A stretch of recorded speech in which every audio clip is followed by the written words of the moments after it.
Most business owners think their strategy is good enough until a buyer starts asking questions, and suddenly what first felt like a strong business starts sounding like a commodity, a business that can be easily replaced and is highly vulnerable to competitors. Or worse, you might start sounding like a blind squirrel that happened to find a nut.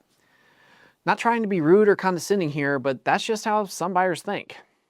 Here's the uncomfortable truth. Even though there's no way someone would buy your business just because you have a sound strategy, if you don't have one that holds up under scrutiny, they may decide not to buy your business at all. And this is exactly where deals start to fall apart. Most owners wait until they're ready to sell to get this right. But that's a mistake, because your business strategy isn't something you figure out and explain at the end. It's something you build into how your business operates years in advance of an exit. So today, we're going to talk about something called strategy engineering. This is the point where we stop talking theory and start making real, tangible changes to both how your business operates and how much you can get when it comes time to exit. What strategy engineering actually is. In order to get more buyers and buyers that will pay higher multiples, we focus on engineering a strategy that highlights what you do differently than competitors and why it will be costly and time-consuming for your competition to copy it. And what we're trying to do with strategy engineering is very specific.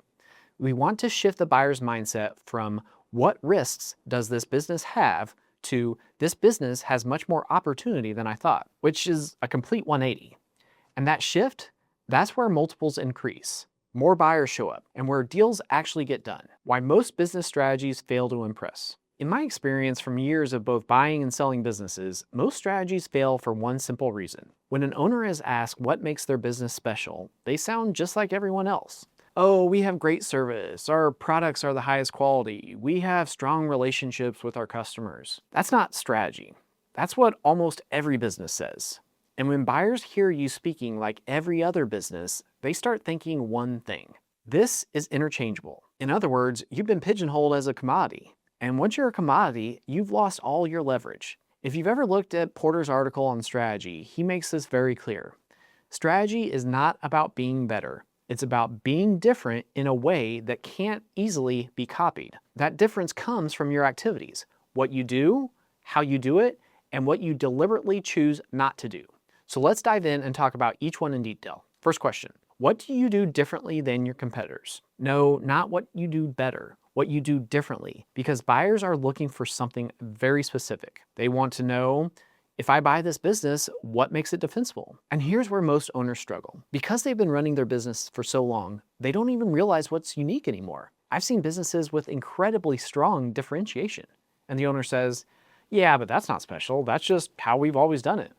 Meanwhile, a buyer looks at it and says, wow, that's a reason I'd pay a premium. So if you're struggling to find something that makes you clearly different from your competitors, maybe a fresh pair of eyes could help. And that's exactly what we do for our clients here at Presale Prep. There's a link down below this video where you can watch a short video about what we do, or where you can book a no-cost call with me to discuss your business. Next up, the second question you need to consider is, what do you do that your competitors don't? This is where you start building asymmetry, because if everyone does the same things, then buyers just default to price, and you're a commodity. That's exactly what you don't want. So think hard about all the things you do, but which your competitors are slacking on. That asymmetry could be the difference between a high multiple and a successful exit, or a deal breaking down. Remember this, buyers don't pay for effort. They pay for uniqueness that drives sustainable cash flow. And here's the ultimate test of your uniqueness. How hard would it be for a competitor to copy what you do? Time? Cost? Complexity?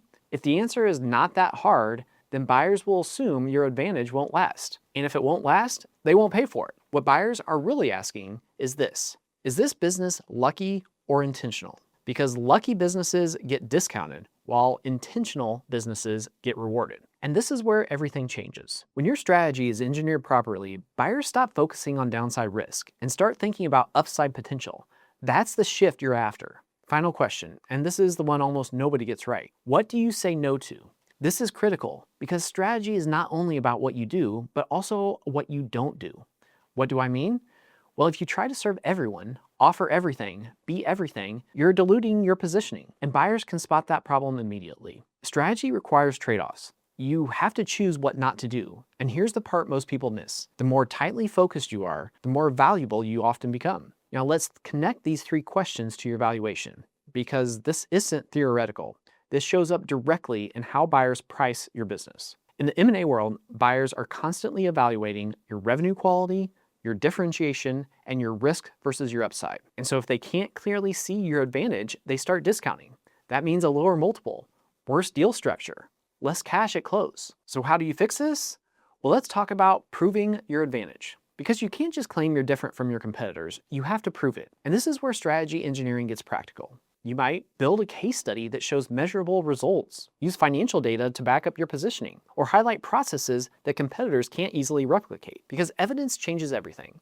Without proof, a buyer might think, "This sounds nice, I wonder what the reality is." But with proof, they'll be thinking, "This is investable." In other words, you don't get paid for how good your business is, you get paid for how clearly a buyer can see it. And strategy engineering is how you make that obvious. Now, if you're wondering how to get started with strategy engineering in your business, this is exactly the kind of work I do with owners behind the scenes. At Presale Prep, I don't give you generic advice you can get from anywhere else. I use my years of experience and my 10 successful acquisitions to actually help you shape your business in a way that buyers respond to. So if you're even thinking about selling your business in the next 1 to 5 years, it's worth getting in touch to find out where you stand. There's a link below where you can schedule a no-cost call or just watch a short video that breaks down what we do in more detail. Thanks for watching, and I'll see you in the next video. Take care.